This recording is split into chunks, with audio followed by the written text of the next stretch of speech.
Salve, salve, ouvintes e ouvintes do podcast do lado esquerdo do muro, do Conexão Israel. Estamos de volta. Mais uma semana, eu, Marcos Gorenstein e João Miragaia. Fala aí, João. Fala, Marquinhos, beleza?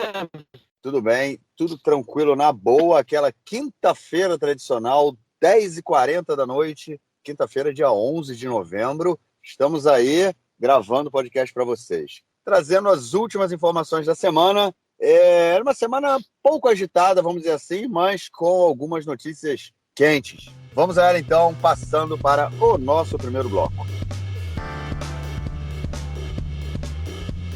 Bom, gente, política em Israel essa semana. Vamos começar aí com a notícia que do ministro das Relações Exteriores, Yair Lapid, recebendo ameaças de morte nas redes sociais, né, João? Várias mensagens, na verdade, não foi só uma mensagem, ele recebeu várias mensagens atacando, desejando que ele morresse, enfim. A gente fazendo comparações dele com Hitler e nazismo, são, enfim, ataques que, quando surgem, são sempre na mesma direção. Esse tipo de mensagem, na verdade, acaba sempre sendo uma constante na política israelense, e a gente acaba vendo isso em vários momentos. E nessa época, né, em que a gente vê uma coalizão tanto quanto frágil, um saco de gatos aí, a gente vê, mais uma vez, ameaças, né, e o acirramento na política aqui em Israel. A gente tem que levar um ponto em consideração que é muito importante, né? Que, enfim, por mais que tenha existido uma oposição muito grande contra o Netanyahu e que tenha tido muita pressão, e existe um ódio anti-Netanyahu também por parte da esquerda, de alguns setores que não aguentam mais ele, que não aguentavam mais ele, quem tem a tradição e a prática de usar a violência, né, nesses casos, né, para fazer terror político, é a direita israelense, não é a esquerda. Entre a população árabe existe israelense, né? Existe também um pouco essa cultura, mas essa cultura predomina na direita, na extrema-direita israelense, que já fez um primeiro-ministro de vítima, né? Já fez de vítima um dos líderes do movimento sionista antes da criação do Estado de Israel, Haim Arlosarov, o Emil Greenwald, um membro do pacifista dos anos 80, que protestava contra a guerra do Líbano, também foi vítima de uma granada, né, de uma bomba lançada contra uma manifestação pela paz. Enfim, essas ameaças contra segmentos da centro-esquerda do governo, elas passam a ser preocupantes pelo histórico que a gente conhece em Israel, né? Se nunca tivesse acontecido, você podia relevar, falar isso é só ameaça de rede social e blá, blá, blá, blá, blá. Mas quando isso acontece, quando isso já aconteceu, a gente começa a ficar mais preocupado e achando que tem chance de voltar a acontecer. Assim, a gente não aprende com o passado, então a gente está condenado a sofrer as mesmas coisas. Hoje eu escutei uma entrevista no programa da Ilana Dayan no rádio com o Carmine, que era o diretor-geral do Shabak, né, do Serviço de Inteligência e de Segurança Geral de Israel, na época do assassinato do primeiro-ministro Yitzhak Rabin, e ele disse que teme por um outro assassinato hoje, que acha que os sinais que a gente vê são de uma possibilidade de um novo atentado político. Né? Eu vou ler traduzindo para vocês a mensagem que o Yair Lapid recebeu. Eu desejo que você morra de câncer ainda hoje. Você é exatamente como Hitler. Você vai ganhar uma bala na cabeça de mim ou de outra pessoa. Essa foi uma das várias mensagens que o Yair Lapid leu, ministro do exterior, enfim, primeiro-ministro substituto, né, que tende a assumir daqui a 2 anos, quando seu governo durar até lá. Ele, enfim, leu essas mensagens, essas ameaças de morte no plenário da Knesset, na frente de todo mundo. Essas e outras que estão nas redes sociais dele, não foi nenhuma invenção, elas estão lá, enfim, e mostrou, então as pessoas estão sendo investigadas, os autores dessas mensagens, não sabe se é fake, se escreveu do celular, se escreveu de um lugar descartável ou não, mas, enfim, obviamente que tem que ser investigado. Essa mesma semana, a líder do governo na Knesset, Idit Silman, do partido Yamina, o partido do Bennett, ela alegou que tinha sido alvo de violência também, num posto de gasolina, que tinham batido no carro dela e que tinham ameaçado ela num posto de gasolina de noite, enfim, e direto começaram a alegar que não era verdade. Né? O Netanyahu foi um que disse, olha, parece que essa declaração que a Edith Silvan fez não é verdade. Algumas pessoas disseram que nas câmeras do posto de gasolina não declararam absolutamente nada sobre isso, né? E começaram a suspeitar que ela esteja mentindo. Né? Agora, a inversão dos valores é muito bizarra, porque antes que você tenha uma investigação policial para saber o que aconteceu, já dizem que ela está mentindo. Ou seja, o princípio é não acreditar na Idit Silman. Enfim, qualquer pessoa que tente me convencer que isso não tem uma dose forte de machismo, enfim, não consegue, não é suficiente para me convencer. A Idit Silman é Claro que tem. vítima. Eu pensei exatamente nisso, cara, na hora que você falou. Com certeza tem dose de machismo nessa desconfiança aí, né? Sem sombra de dúvida. Ela é sempre questionada, ela é sempre ridicularizada, os termos usados com ela são sempre essa menina, isso aqui, enfim. E nessa desconfiança imediata a essa acusação que ela está fazendo, para mim tem uma dose forte de machismo, de chauvinismo, como se diz aqui. A polícia está investigando, ela foi e fez a queixa ao oficial da Knesset, então, enfim, ela vai até as últimas consequências para provar que o que ela está falando é verdade, mas é impressionante que ela tem que provar que é verdade antes da investigação acontecer, tipo, para os próprios deputados, né? Enfim, que eles não têm um mínimo de solidariedade com ela, de cara já desconfiam. Enfim, essa menina aí tá mentindo. É uma coisa muito, muito lamentável a posição de alguns deputados, inclusive do Netanyahu, né, que foi lá dizendo que, aparentemente, né, Itarreno foi a palavra que eles usam em hebraico, não tem uma tradução ideal para português, mas a mistura de talvez com parece que, né, enfim, que o comentário que a acusação, né, que a queixa que a Idit Silman fez não era real, foi isso que ele falou, não era verdadeira. São dois, enfim, dois acontecimentos relevantes enfim, no contexto político israelense que mostram que a violência ela é um fator presente no dia a dia desse governo, né, que eles têm que se cuidar, alguns membros especificamente mais que outros, né? Eu diria que no caso o Yair Lapid preocupa, mas os outros membros que mais preocupam são os membros da direita que fazem parte desse governo, porque a incitação contra eles é muito mais forte. Né? A esquerda do Netanyahu chama de esquerda ultra-radical, anti-sionista, blá blá blá, o Netanyahu e os membros do Likud, mas eles já faziam isso quando a esquerda era oposição, então isso já não, enfim, eu não acho que isso muda muito. Se alguém fosse fazer alguma coisa contra um deputado da esquerda, já teria feito antes. A novidade enfim, a incitação contra o Bennett, contra os membros do seu partido, contra o Guidon Sar, que são chamados de traidores, são chamados, enfim, de quinta coluna, cavalo de Troia, né? Que gera uma raiva muito grande. Venderam seus votos, né? Roubaram seus votos para formar um governo contrário ao que vocês queriam que fosse. Até quem não votou neles, mas acreditava que eles estavam de um lado do mapa político, e quando eles foram para outro, começou a ficar muito irritado e não tem freio nessa incitação. Esse é o problema. Lembrando aí que a gente falou da questão das ameaças, né, que é sempre uma constante na política, e você deu vários exemplos aí também quando isso aconteceu, e a atual, né, uma das principais figuras aí do Ministério da Saúde, não sei nem qual cargo que ela ocupa hoje, a Sharon Price, né, que ela também foi, ela hoje é a principal pessoa que vai na televisão falar sobre as políticas do corona e, enfim, que ela defendendo a questão da vacinação, e ela recebeu também várias ameaças de morte e anda com segurança, né, cara, para protegê-la, porque o fato dela defender as vacinas e falar, inclusive, de vacina para crianças também, defender a vacina para as crianças, ela foi ameaçada de morte por causa disso. Mostra aí também que essa questão de você ameaçar, né, e pessoas que você tem divergências políticas e tudo mais, realmente é uma coisa muito que acontece muito aqui na sociedade israelense, para nossa tristeza, né? Que é realmente muito, muito complicado. Bom, e a próxima notícia desse bloco, ela também é ligada à política, ao Netanyahu e ao Guidon Sar, né? Que a gente veio falando de todo mundo aí o João falou dessa galera toda agora. O Guidon Sar vai apresentar uma lei aí que pretende limitar em 8 anos a cadência de um primeiro-ministro, ou seja, não uma cadência, né? Que ele possa ser primeiro-ministro durante 8 anos. Mais ou menos uma reeleição, né? Porque o mandato é de 4 anos, seria uma reeleição, e aí depois o deputado não poderia assumir como primeiro-ministro. Isso aí, obviamente, é uma lei que é muito criticada, como também é criticada uma lei que impediria pessoas que estão sendo julgadas, né? Indiciadas de concorrerem ao cargo de primeiro-ministro. A gente já comentou dessas duas leis em outros episódios, mas aparentemente o que vai acontecer na próxima semana é que a lei que limita um deputado para assumir o cargo de primeiro-ministro em até 8 anos, ela vai ser votada no parlamento. João, isso passa, cara? Aparentemente, a primeira lei vai passar, a que limita o mandato de primeiro-ministro para 8 anos. Tem que fazer uma complementação, 8 anos ininterruptos. Tá? Essa, por exemplo, lei não vale retroativamente para o Netanyahu, porque ele não está ininterrupto agora, ele está justamente, foi interrompido o mandato dele. Então ele pode se eleger de novo e ficar 8 anos direto no poder, e depois esses 8 anos têm que ser interrompidos.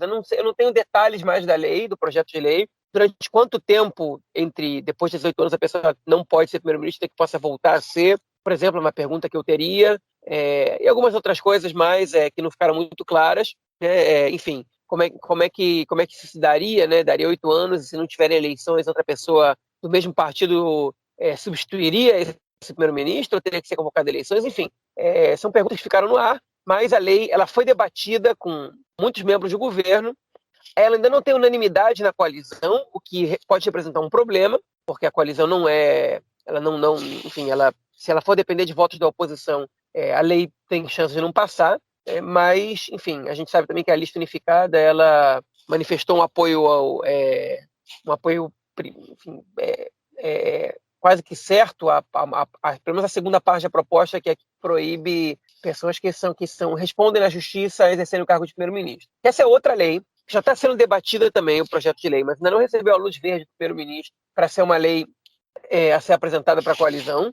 Ainda que a primeira lei, que é dos 8 anos, ela ainda encontra desconfiança por parte da coalizão, a grande maioria dos membros já está a favor e falta convencer 2, 3 deputados para essa lei passar. Eu acho essa lei problemática para o sistema parlamentarista, né? Por mais que eu não goste da personalização da política, por mais que eu entenda o argumento do Guidon Salles, que a pessoa, depois que fica muito tempo, ela começa a se preocupar mais com a própria sobrevivência política e no cargo do que com qualquer outra coisa, eu entendo essa situação. Eu entendo também que o parlamentarismo é um sistema que enfim, ele pode trocar o primeiro-ministro sem que haja eleições, né? São os parlamentares que elegem, né, que decidem quem forma o governo, como o governo é formado, como o primeiro-ministro quando é eleito, enfim. E eu acho essa lei problemática no sistema parlamentarista. Eu não conheço outros regimes parlamentaristas no mundo, pode ser que seja por ignorância minha, mas eu não conheço outros regimes parlamentaristas que têm uma lei parecida com essa. Eu sei que o Reino Unido não tem, eu sei que a França não tem, eu sei que a Alemanha também não tem. Ainda que a França seja um regime híbrido entre presidencialismo e parlamentarismo, mas a Alemanha e o Reino Unido não têm essa lei. E Israel, claramente, quer instituir essa lei para que não se repita o caso do Netanyahu aqui. Agora, a pergunta é se a questão do Netanyahu é uma exceção ou uma regra, né? E se uma pessoa só, ela tem que alterar o projeto de lei. Mas, enfim, segundo o Guidon Sar, é uma lei que está no acordo de coalizão. Eu li o acordo de coalizão e eu não encontrei um tópico específico dizendo que essa lei tem que passar desse jeito, mas ele disse que está. Eu não sei de que maneira isso está escrito, mas eu não consigo encontrar. Mas, enfim, se isso é parte de acordo de coalizão, então provavelmente a coalizão inteira vai ser obrigada a votar a favor e aí a lei vai passar. A gente já teve essa discussão numa outra vez, nessa discussão, né? Eu dei uma opinião diferente, né, da sua. Eu, particularmente, não vejo numa lei como essa um problema. Essas questões que você colocou foi justamente o que me veio à cabeça também, né, sobre como fazer isso. Por exemplo, o governo cai no meio, é um sistema parlamentarista, então pode ser que o governo caia. Vamos supor, um mandato de 4 anos, o cara assume como primeiro-ministro 4 anos, é reeleito, e aí o mandato dele dura só 2 anos, e aí depois tem outras eleições, ele novamente é eleito por um mandato de mais 4 anos. E aí como trocaria isso no meio do caminho, né? Surgem várias eleições, várias questões aí, que eu acho que eles também estão pensando e vão dar alguma solução. Eu entendo, assim, na Alemanha a gente tem um exemplo parecido também, né? A Angela Merkel saindo agora, depois de, se eu não me engano, 14 anos no poder. Eu acho muito tempo. Eu acho que não é só... eu entendo que no sistema parlamentarista a forma de você eleger o primeiro-ministro é diferente, né? Porque acaba sendo pela questão dos partidos e os deputados decidem quem é o primeiro-ministro. Mas, por outro lado, ter essa liberdade de um cara ficar, como Ben Gurion ficou também, né? No início lá do Estado de Israel por muitos anos. Eu acho que personaliza, não só a política hoje também aqui em Israel, ela é muito personalizada, né? Eu acho que Israel era um exemplo até de há alguns anos atrás, acho que a gente pode falar até algumas décadas atrás, a política era muito mais partidarizada, né? O partido ele tinha uma importância muito maior do que tem hoje. Hoje a gente vê esses partidos que eles são muito personalistas, né? Como o partido do Lapid, o partido do Lieberman, né? Que eles são sempre o partido do Benny Gantz, o partido do Guidon Saar. Ou seja, a gente pode ter uma lista tão grande desses partidos personalistas que mostra também a forma como a política aqui em Israel ela se constrói, né? Que a ideologia, a política, a ideia do partido, né? A política que é defendida pelo partido, ela acaba ficando muito em segundo plano, né? Você acaba votando mais na pessoa. Eu acho que uma lei dessa ela pode ter esse benefício, no caso, de você esvaziar essa personalização, né, da política. Mesmo que em outros sistemas parlamentaristas isso não aconteça, né? Mas, como você falou, na França é meio híbrido, na Inglaterra acaba acontecendo muito a rotatividade, né? Porque a gente também tem muito a troca entre o Partido Trabalhista e os liberais e conservadores. Enfim, você tem uma troca muito grande na Inglaterra. É muito difícil você ver um primeiro-ministro que fica muitos anos seguidos, né? Pelo menos nesse último período. E aqui em Israel a gente teve o caso do Netanyahu, que, enfim, essa é a questão que você colocou, se isso é uma regra ou uma exceção. Mas eu acho que, de qualquer forma, você impedir que um novo caso desse aconteça, eu acho que é válido. Eu acho que é válido para a democracia. Eu acho que é importante para o fortalecimento aí de umas regras mais justas, né, de eleição e de escolha das lideranças políticas. Mas, enfim, é uma discussão muito maior que essa. Então, vamos para o nosso próximo bloco, cara? Vamos nessa. Vamos lá. Então, vamos para o nosso próximo bloco para a gente falar de questões internas aqui em Israel.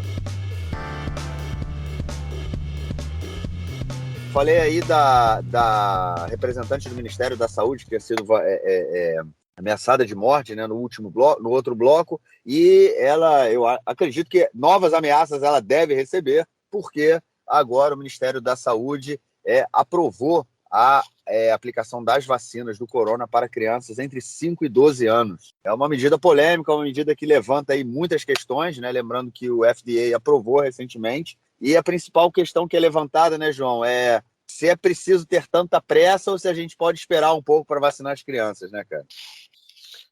Não sei se precisa ter tanta pressa, mas se eu pudesse vacinar meus filhos, eu vacinaria eles agora. O Conselho de Médicos decide que a vacina não tem problema. Te mostram com todas as estatísticas possíveis de que o vírus, por menos nocivo que ele seja nas crianças, de forma comparativa ao que é nas pessoas mais velhas, nos adultos, especialmente nas populações de risco, ele tem muito mais risco que a vacina. E a vacina, ela não, ela não oferece um risco real. São ínfimas as reações, é muito baixo o número.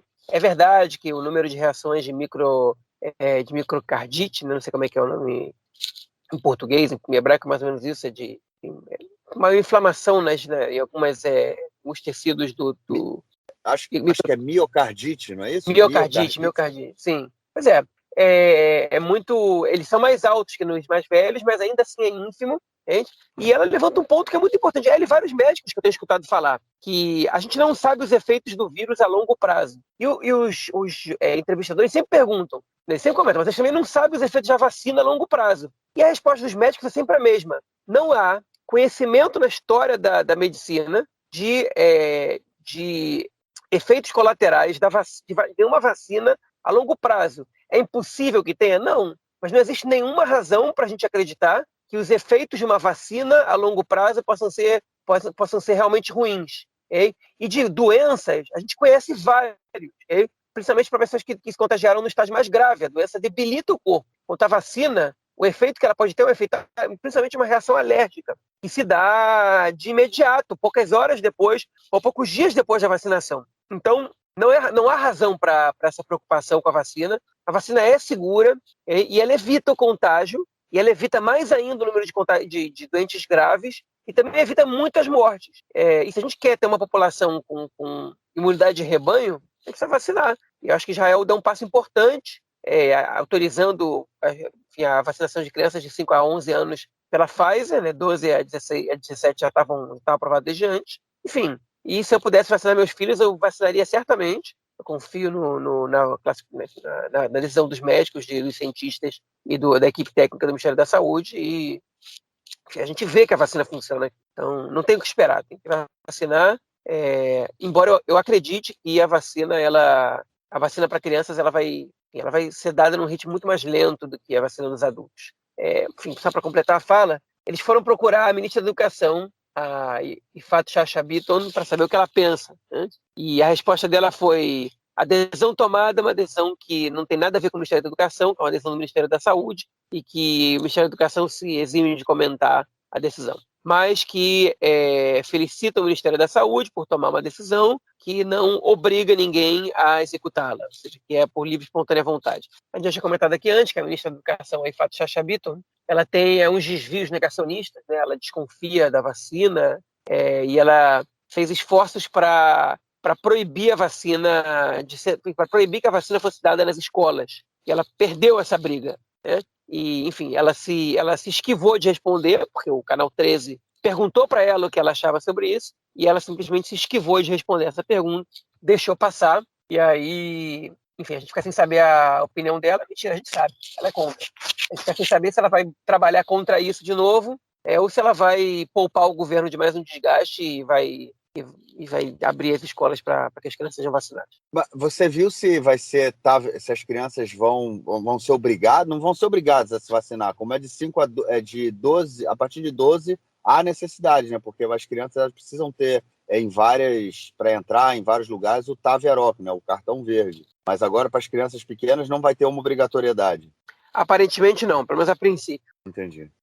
É isso. Interessante que essa coisa que da questão do efeito a longo prazo da vacina, né, da efeitos colaterais, isso eu já tinha ouvido uma entrevista, eu não me lembro o nome dela, mas é a diretora do Hospital Chiba, a diretora para a questão do corona. Você sabe quem é a pessoa? Não sei se lembro o nome, mas a pessoa, enfim. Ela, há muito tempo atrás, logo que começou a vacinação, eu me lembro de ter visto uma entrevista dela e ela falando justamente isso. Ela falou assim: não há efeitos colaterais conhecidos que tenham sido causados por vacina depois de anos. Isso não existe. A gente toma vacina e não há esses efeitos colaterais. E agora volta a isso ser fortalecido, né? Esse argumento para mostrar para as pessoas que realmente a vacina é segura. E é isso, né? Tem que dar vacina na galera, botar o ombro aí. Essa semana eu tomei outra vacina de gripe. Não basta a corona, mas tomei a vacina de gripe também, porque o inverno está chegando e temos que ficar protegidos também da gripe. E a próxima notícia desse bloco, questões internas também, está tendo uma investigação de um órgão público em função de uma série de suspeitas de uma cartelização dos supermercados aqui em Israel que estariam combinando preços de produtos e também combinando com outras empresas que fazem logística e distribuição de alimentos, né, fazem delivery, né, que com o corona teve uma explosão no número de delivery de supermercados. Então estaria tendo também uma cartelização, vamos dizer assim, dessas empresas que estariam combinando com o supermercado preços. E aí quem paga é o consumidor, né, cara? Pois é, o Adam Mel, que deu pra gente que conversou com a gente aqui um dia no podcast, né? Que ele trabalha justamente nesse setor do Ministério da Indústria e Comércio, né, que é o Areshut Taharut, que é a autoridade de competição, né? Mas não de competição esportiva, de competição enfim, de livre mercado, pela competição entre as empresas, entre as lojas, entre o que seja, que o Estado acredita piamente, no sentido liberal, de ser que isso é o que reduz os preços e que faz com que a população possa adquirir, enfim, possa consumir o que seja, adquirir seus bens de consumo por um preço mais baixo, né? E, enfim, existe então uma autoridade responsável por avaliar a competição para fazer a avaliação do que acontece, para dar sugestões ao Ministério da Indústria e Comércio, e também para fiscalizar se o que está acontecendo é correto ou não, né? E essa semana a Comissão de Economia da Knesset, eu não sei exatamente qual é o nome dessa comissão, se é a Comissão de Economia, se é a Comissão de Indústria e Comércio, enfim. O Ministério da Indústria e Comércio, na verdade, é o que se chama Ministério da Economia, que aqui já tem o Ministério da Economia e o Ministério das Finanças, mas eu traduzo ele como Ministério de Indústria e Comércio porque ele é semelhante ao que era no Brasil o Ministério da Indústria e Comércio, até que juntaram tudo nesse último governo. Mas, enfim. Então, essa autoridade, ela avalia e ela gerou suspeitas de criação de monopólios e de cartéis, o que é proibido pela lei israelense, hein? E aí a comissão da Knesset, ela convocou os diretores das principais redes de supermercado do país para deporem, né? Entre eles o diretor-geral do Shufersal, que é a principal rede de mercado de Israel, do Rami Levy, que é a segunda, que se chama Rami Levy também, que é o dono também do mercado, que é membro do Likud e já foi, se não me engano, vereador em Jerusalém, e também foi o diretor da rede Victory. De outros mercados, não sei se tiveram, mas esses 3 depoimentos passaram na televisão, foram impactantes, porque de alguma maneira eles desafiaram os membros da Knesset, os deputados nessa CPI, mas não chega a ser uma CPI, mas as comissões elas têm o direito de intimar as pessoas a irem depor. E, enfim, no meio dos depoimentos, o Rami Levy foi questionado sobre como é que ele conseguiu aumentar o faturamento dele em 50 milhões de shekel, que dá mais ou menos atualmente uns 17, 18 milhões de dólares durante a pandemia, né? Ele aumentou o lucro dele nesse valor, o faturamento dele nesse valor durante o ano passado. E ele começou a gritar: você é um populista, você nunca trabalhou na vida, nem sei quem é você. Enfim, ele, por desacato, ele foi expulso da comissão e agora vai estar sendo investigado também. E os mercados todos estão sendo investigados. E depois levantaram uma segunda suspeita, que além dos grandes conglomerados, né, de mercados, né, do mercado de alimentos, estarem combinando preços, né, que não estão competindo entre si, estão combinando e quem paga por isso é o consumidor, essa é uma suspeita. Eles estão levantando a segunda suspeita de que as empresas, as transportadoras, né, que levam os produtos a serem vendidos para os mercados, desde onde eles são produzidos, ou dos portos, enfim, de onde eles chegam, para onde eles são transportados até os mercados, elas estariam combinando com eles esse aumento, né? Elas teriam aumentado um pouco esse valor, para que eles aumentassem desproporcionalmente o valor também, que as duas empresas, né, lucrassem, tanto o supermercado quanto a transportadora, e quem paga por isso outra vez é o consumidor, né? Então, a gente tem um problema nisso, que os conglomerados, as grandes corporações de venda de alimentos, de grandes supermercados em Israel, são empresas muito grandes. Os mercados de bairro, eles são cada vez menos frequentes, eles são muito pequenos, eles são, na maioria das vezes, quiosques pequenos, mercadinhos. Os mercados de tamanho maior, eles praticamente acabaram no país, né? Só as grandes empresas sobraram, e as transportadoras também são pouquíssimas, é quase um monopólio. São uma, duas empresas que, enfim, parece que os acionistas muitas vezes são os mesmos, né? E o Ministério agora da Indústria e Comércio está investigando e pode colocar essas pessoas na justiça, né? E pode botar algumas pessoas presas. Mas enquanto você não legislar, enfim, para a causa da população, do consumidor, você não vai mudar, né? Você achar que o livre mercado ele resolve os problemas é um erro muito comum, que impressiona como as pessoas ainda acreditam nisso, como se não fosse uma prática super comum que empresas com um capital muito alto elas baixam os preços quando elas são abertas para falir a concorrência, especialmente os pequenos e médios negócios, e depois que eles se transformam praticamente em um monopólio ou que passam a competir com outras empresas grandes, elas aumentam o preço, okay?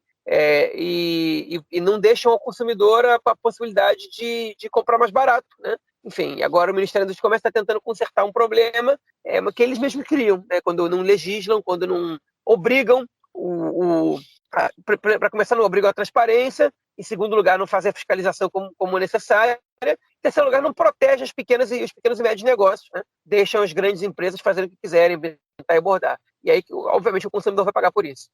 É isso, né? Os caras combinam e quem paga a conta é a gente. Bom, vamos então para o nosso próximo bloco para falarmos de questões internacionais e externas aqui em Israel. Vamos lá, começando pela primeira notícia, ela que tem a ver com a nossa queridíssima empresa NSO, a NSO, que é a dona do programa Pegasus. Lembram dele? Isso mesmo, aquele espião. Você simplesmente colocando o número de telefone que você deseja, você consegue hackear o telefone da pessoa e ter acesso a todas as suas informações, a tudo que você necessita. Programa esse que foi usado, é criado pela empresa Pegasus, O programa Pegasus, que foi criado pela empresa NSO, que é uma empresa israelense, que foi colocada numa lista negra nos Estados Unidos, e ela está proibida, a NSO, a empresa, está proibida de vender seus produtos nos Estados Unidos, e o governo israelense pediu para o governo americano tirar a NSO dessa lista negra. Não dá não, né, João? Tem que pagar pelo que fez, né, cara?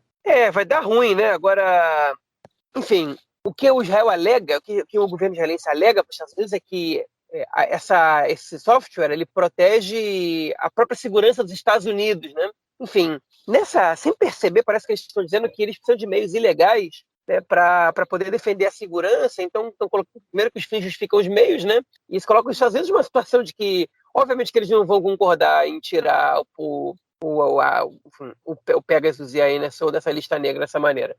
E outra notícia divulgada é que um dos membros das 6 ONGs que o Benny Gantz tornou ilegais numa canetada há 2 semanas, né? 6 ONGs que teriam ligação com a FPLP, com a Frente Popular de Libertação da Palestina.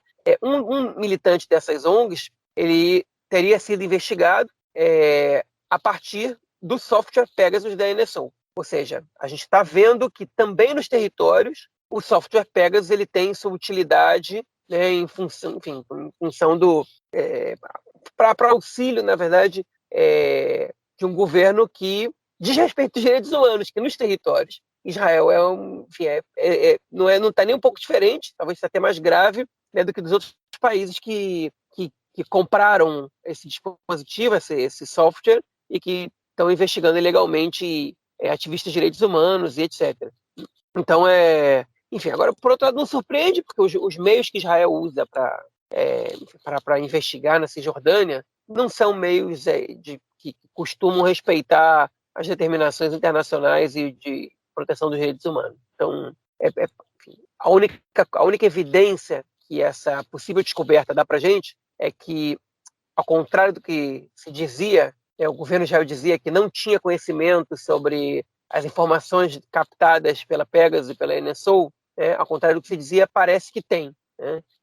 Porque parece que um desses membros foi investigado pela NSO e, enfim, seria coincidência demais que essa pessoa estivesse sendo investigada por esse software e que o Estado justamente vai lá e declara a organização da qual ele faz parte de terrorista e que ele não tem nada a ver com o caso, né? Então vai por água abaixo esse argumento e fica cada vez mais difícil defender e confiar na palavra do Ministério da Defesa israelense nesse caso. Nesse caso que eu digo, o caso da NSO. O tanto quanto complicado, realmente, principalmente como você falou aí, né? Sabendo que o governo de Israel não está nem um pouco preocupado em respeito aos direitos humanos nos territórios palestinos. Isso também, essa semana, foi divulgada.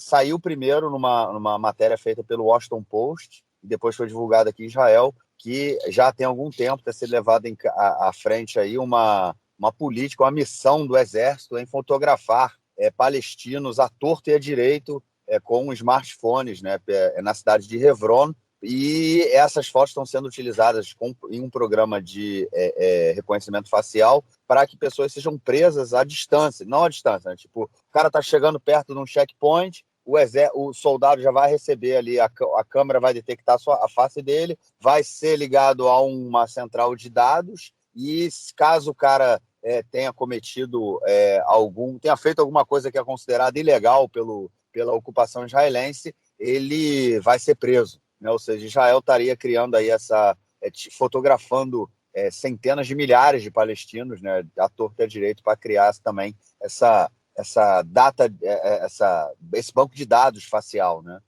para a formação desse programa, para trabalhar com essa política. Tanto complicado também, né, cara, que você, enfim, usa isso e, obviamente, sabendo que caso isso dê certo, caso seja uma coisa, caso funcione, né, tanto essas fotografias, é mais um produto que vai ser vendido aí pelas empresas israelenses do setor militar, que acabam vendendo também seus drones, seus, como é que chama, Kippat Barzel, né, seus domos de ferro, entre outros, para diversas partes do mundo, independente do governo, né?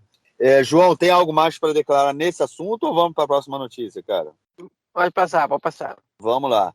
A próxima notícia ela diz respeito aí ao Mansur Abbas, ele mesmo, o deputado Durham, que faz parte da coalizão, foi visitar recentemente o rei da Jordânia, o rei Abdullah, uma reunião em Amman em que ajuda a fortalecer os laços aí entre Israel e Jordânia, laços esses que foram muito estremecidos durante os últimos anos do governo Netanyahu, né? O governo Netanyahu fez tudo para estremecer os laços com a Jordânia, conseguiu, mas agora aparentemente o Abdullah mostra que está dando apoio aí para esse novo governo em que o Netanyahu não existe, né, cara?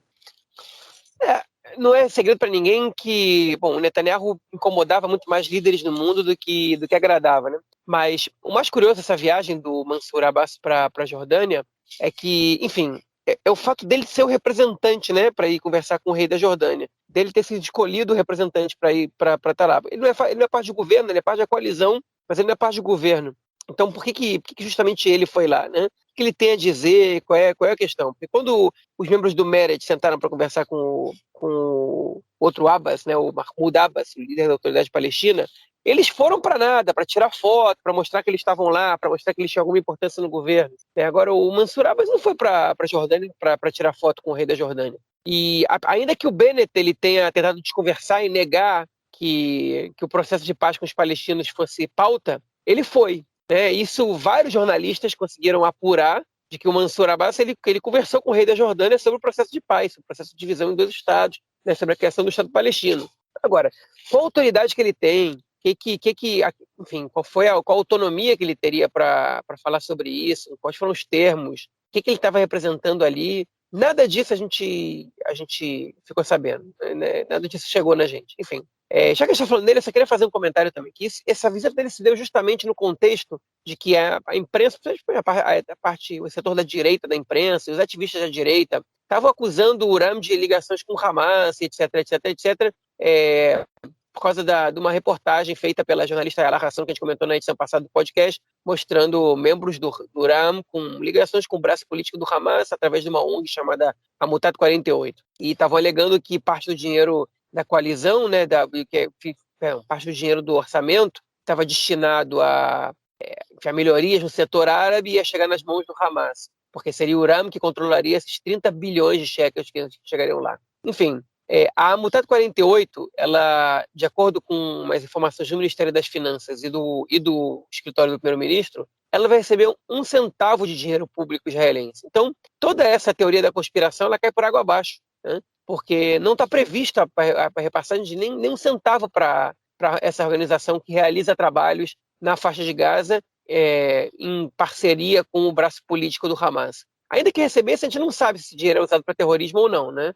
Mas não vai receber, então caiu aí. Então dá para ver que o Mansur Abbas ele goza de algum respaldo do governo, ele foi defendido por todos os membros do governo que deram entrevista na rádio essa semana, que eu escutei, né, que eu pude escutar, e ele goza de algum respaldo, ele foi enviado para a Jordânia agora, ele recebeu um orçamento bem alto, enfim, se é na base da chantagem ou não, eu não sei, mas ele está com algum prestígio, né? E essa semana, já que a gente está falando sobre isso, a coalizão ela perdeu 2 votações na Knesset. E uma dessas votações que a coalizão perdeu foi uma votação tocada pela Lista Unificada, né, que é o partido de eleitorado árabe que está na oposição, né, para a construção de um hospital em Sarnin, que é uma cidade árabe, perto da cidade de Carmiel, né, uma cidade judaica no norte. Enfim, essa era a proposta. E um dos deputados do Uram é o ex-prefeito de Sarnin, foi prefeito muitos anos em Sarnin, ele recebe muitos votos ali, né, o partido recebe muitos votos ali, e eles queriam constranger essa pessoa para que ele não tivesse como não votar a favor desse projeto de lei. E ele votou a favor, e esse voto a favor fez com que a oposição ganhasse essa votação. Foi muito curioso ver enfim, os deputados árabes do Meretz, do Partido Trabalhista, do próprio Uram, votando contra um hospital em Sarnin, enquanto a gente via o Ben Gvir, né, e todo esse pessoal do sionismo religioso, e o Likud, os ortodoxos votando a favor do hospital em Sarnin, que foi um projeto de lei feito somente para a coalizão entrar em conflito entre ela com ela mesma, né? E foi justamente o deputado Duramo que rompeu com essa ideia. Ele falou, cara, quem achou que eu ia votar contra uma lei que tem a ver com Sarnin, está muito errado. Isso não quer dizer que vai ter um hospital em Sarnin, essa é uma decisão que cabe ao executivo, né? Tem 1000 maneiras de você cancelar essa lei, e ela vai ser cancelada, a menos que o Ministério da Saúde tome outra decisão.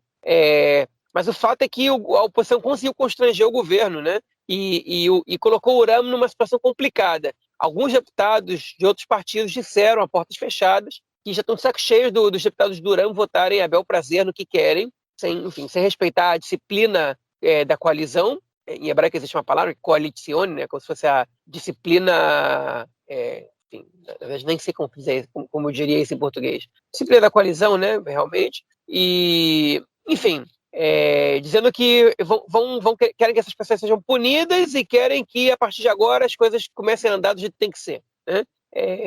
Mas, enfim, o papel da oposição é justamente fazer esse tipo de coisa e o governo vai ter que aprender a lidar com isso. Realmente, é difícil você ter disciplina no governo, exigir disciplina em questões tão delicadas assim. E eu entendo a insatisfação, porque tem muita gente votando ali com o estômago e contra as suas convicções o tempo inteiro, porque é um governo Frankenstein, né?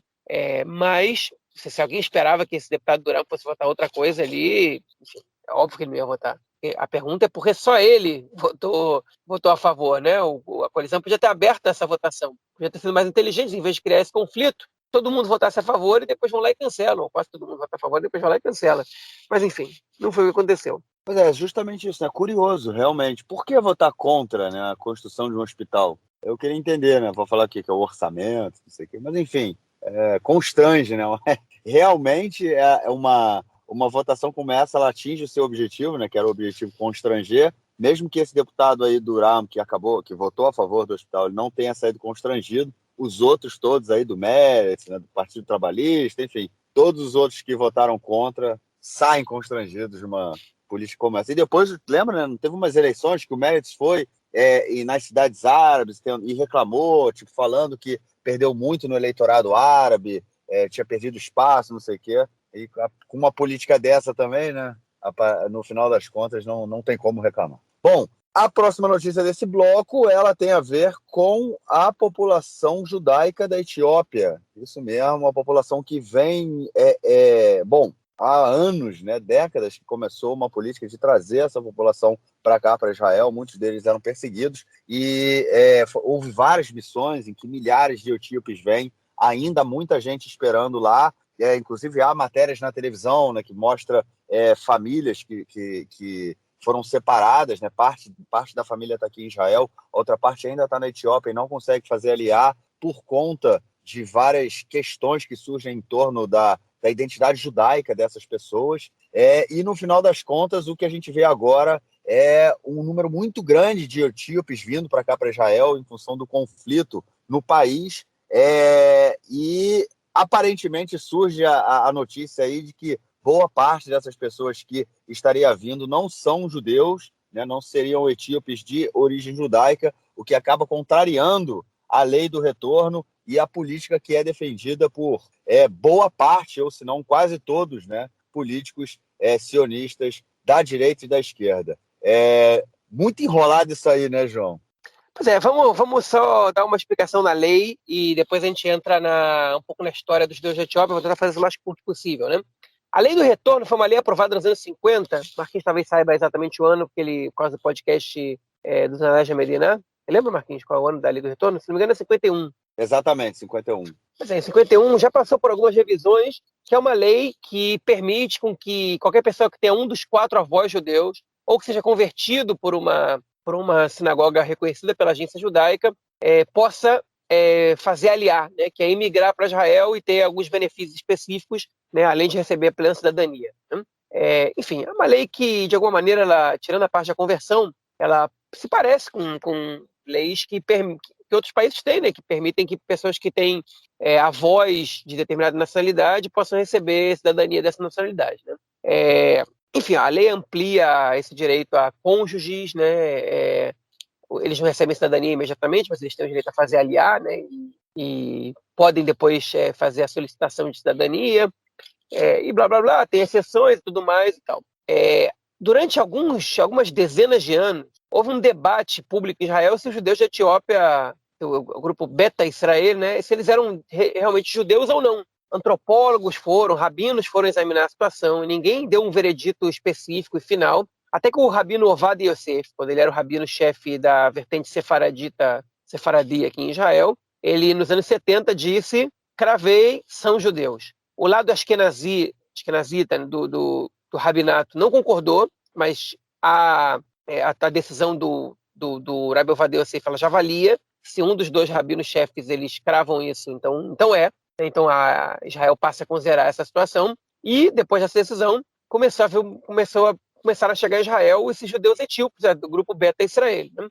Enfim, era um grupo com um judaísmo com características muito diferentes tanto do judaísmo europeu quanto do judaísmo do mundo árabe islâmico. Enfim, se não me engano, eles não conheciam o Talmud, que é uma obra, uma das principais obras, enfim, do judaísmo em termos de determinação da lei judaica, né? Enfim, além de toda a absorção, né, para Israel, muitos judeus etíopes vinham de regiões rurais, né, enfim, no chifre da África, cuja cultura e o modo de vida eram muito diferentes de um país que é mais ocidentalizado como Israel. Então, toda a absorção deles foi complicada. Uma das operações trouxe eles no meio da Guerra Civil, né, que, se não me engano, é a Operação Salomão. Em 48 horas, trouxe quantos 20 mil judeus da Etiópia, não sei agora, pode ser que eu esteja errando os números, mas não sei quantos partos aconteceram dentro do avião, enfim. E eles continuaram chegando, até que, há um tempo atrás, Israel decretou que os últimos judeus da Etiópia já estavam aqui, que não tinha mais nenhum judeu na Etiópia, né? Hoje Israel tem relações diplomáticas com a Etiópia, situação tranquila, em alguns momentos não teve, as pessoas foram perseguidas lá, mas agora já não mais, né? E atualmente a ministra de Aliá e Absorção é judia etíope, né? A Pnina Tamino-Shata, enfim, e mesmo depois que fizeram a cerimônia de homenagem, né, praticamente encerramento da aliada de judeus da Etiópia, alegando que todos os judeus da Etiópia já tinham vindo, outras ondas de aliá foram realizadas, né, em conjunto entre a agência judaica e o Ministério da Absorção, Ministério da Aliá e Absorção, e às vezes até com a ajuda das forças de segurança, as forças de defesa de Israel. Então, enfim, ninguém entende exatamente o que acontece, sempre estão descobrindo mais gente lá. Existem algumas nuances que são interessantes de saber. Se não me engano, cerca de 80% dos judeus etíopes eles vêm da região central da Etiópia, mas tem uns 20% que vêm da região de Tigray, que é no norte da Etiópia, e os judeus do resto do país, que inclusive falam um idioma diferente, né? O idioma que se fala na maioria da Etiópia é o Amharic, em Tigray se fala Tigrit, né? Eles consideram judeus de Tigray que não são judeus realmente, né? Que não fazem parte da mesma tribo, do mesmo grupo, e, enfim, existe um certo preconceito em relação a eles, uma discriminação e etc. Bom, dei essa introdução gigante para quê? Essa semana, 2 reportagens, uma feita pelo Canal 13, pelo jornalista Raviv Drucker, e outra feita pelo jornal Haaretz, pelo jornalista Michael Hauser, mostraram que numa operação que trouxe cerca de 65 judeus da Etiópia para Israel agora há pouco tempo, alguns meses, nenhuma dessas pessoas eram judias, né? Eram, às vezes, familiares de judeus que estavam aqui. O fato de ser familiar não quer dizer nada, né? Enfim, eu posso ter um pai judeu, minha mãe não. Minha mãe tem uma irmã que não é judia, que tem filhos, eu tenho primos que não são judeus. Enfim, estou citando um exemplo qualquer aqui, é aleatório, inventado. E isso não faz com que essas pessoas tenham o direito de fazer aliá e de vir morar em Israel. E, enfim, existia essa alegação de que essas pessoas não tinham sido judias. Segundo a matéria do Raviv Drucker, os rabinos que tinham autorizado, um jogava a culpa no outro, disseram que não tinha autorizado nada,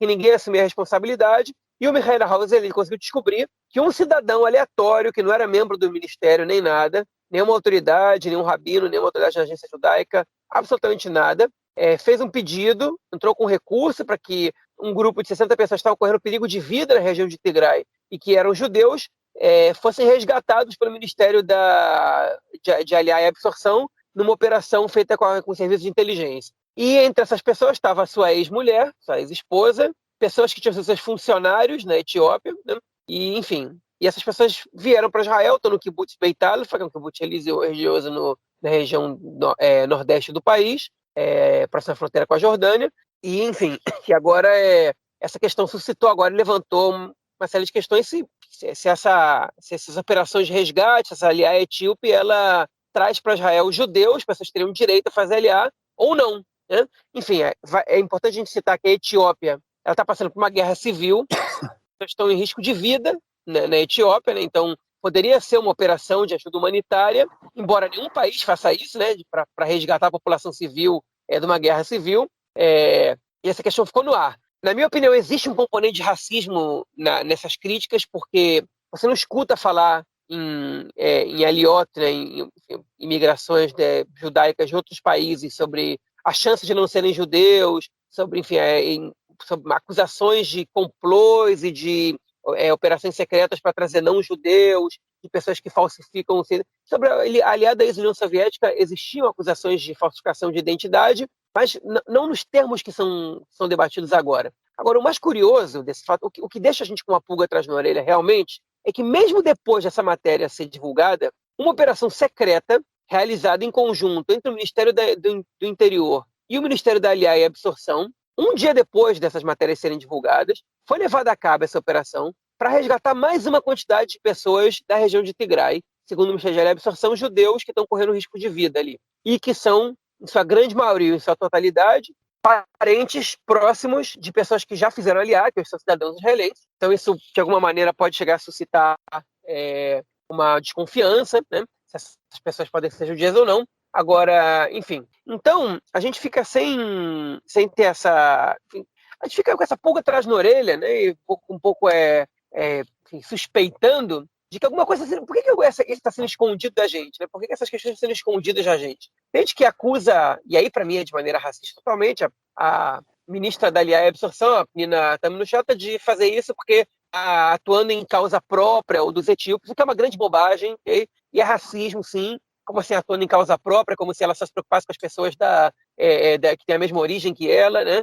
E qual é essa causa própria? Ela quer trazer não-judeus para Israel? Enfim, só porque ela é etíope, né? Então ela mesma é não judia. É teoria da conspiração. Não faz, para mim, não faz sentido. Não consigo entender alegações como essas que não sejam racismo, ainda que sejam racismo inconsciente. Por outro lado, a gente queria um pouco mais de transparência nesses casos. Essas matérias, elas são, enfim, preocupantes. Como é que pode um cidadão civil chegar e dar informação para o Ministério do Interior e o Ministério da Aliança, e o Ministério da Aliança resolver, com base nisso, e fazer uma operação? Peraí, onde é que está aí o braço técnico do Ministério? Onde é que está essa avaliação? Beleza, está tendo uma guerra civil, é uma questão humanitária, tudo isso é verdade. Mas Israel não trouxe de nenhum lugar do mundo, nas situações mais difíceis que fossem, judeus sem ter feito um exame prévio e uma consciência total de que essas pessoas eram judias, e a informação não veio de um civil específico que, enfim, está trazendo ex-mulher que no caso nem é judia. Enfim, é muito estranho o que está acontecendo, é muito curioso o que está acontecendo. Essa história não vai acabar por aqui, mas enfim, eu vou só, para terminar minha fala, no início dos anos 2000, eu não me lembro quem era, o Yuli Edelstein, do Likud, né, o número 3 ou 4 do Likud, quando ele era ministro da Aliá e Absorção, o embaixador da Etiópia, ele disse o seguinte para ele: você me convida quando tiver a cerimônia do olê de número 1 milhão da Etiópia, porque isso não vai acabar nunca. Enfim, o Edelstein contou essa história, né? E o que ele quer dizer com isso? Que essa avaliação sobre quem é judeu e quem não é judeu na Etiópia, ela é muito complicada, porque a diferença entre as tradições e culturas das tribos, enfim, cristãs e judias, às vezes elas são muito pequenas, são muito tênues, né? Na Etiópia, os cristãos também não comem carne de porco e também fazem circuncisão, então as práticas elas se misturam muitas vezes, e isso realmente pode fazer com que você traga para Israel grupos que não são realmente judeus e que se passaram por judeus, consciente ou inconscientemente, e que vão acabar chegando aqui, né? E, enfim, tudo isso é muito complicado. E a Etiópia é um país que vale a pena te lembrar, com uma população de quase 90 milhões de pessoas. Então é muita gente que mora na Etiópia, é um dos países mais populosos da África. Se não me engano, é o segundo ou terceiro país mais populoso da África. E realmente isso vai demorar até que isso acabe. Você não pode acreditar nunca o fim da aliada dos judeus da Etiópia, porque sempre pode aparecer mais. Você não conhece a realidade toda do país. E a agência judaica trabalha na Etiópia há muito pouco tempo comparado ao tempo que ela trabalha em outros países. Então, a gente só queria que as coisas fossem feitas de uma maneira um pouco mais transparente para entender o que está acontecendo, né? Porque não parece ser transparente o que está acontecendo. Bom, é isso. Vamos então ao nosso próximo bloco para ouvir o comentário do esporte do camarada Nelson Burdi. Manda aí, mestre. Meu caro Gorestem, amigos do Conexão Israel, do lado esquerdo do muro, mandar um abraço para o João, que já está se preparando para a festa judaica de Hanukkah. O João que gosta de comprar a Sufganiot, os sonhos. sem recheio nenhum. Aí chega em casa, corta no meio, bota bastante doce de leite e faz realmente a festa da família. A Apoel Jerusalém no futebol venceu mais uma. Segunda vitória seguida, segunda vitória no campeonato e segunda seguida, 2-1 sobre o Maccabi Natânia. O time vinha sem nenhuma vitória, ganhou do Maccabi Petach Tikva e agora do Maccabi Natânia, segunda vitória seguida. O time do nosso Gorenstein, do Kiki, da galera toda aí. Lembrando que o Apoel Beersheva segue na liderança e o Maccabi Tel Aviv deu uma reagida, entrou para o grupo do G6. Hoje é o vice-líder de modo momentâneo. Vamos aguardar aí um campeonato realmente com perdes e ganhos aí. Muitos times que não estavam tão cotados assim no G6.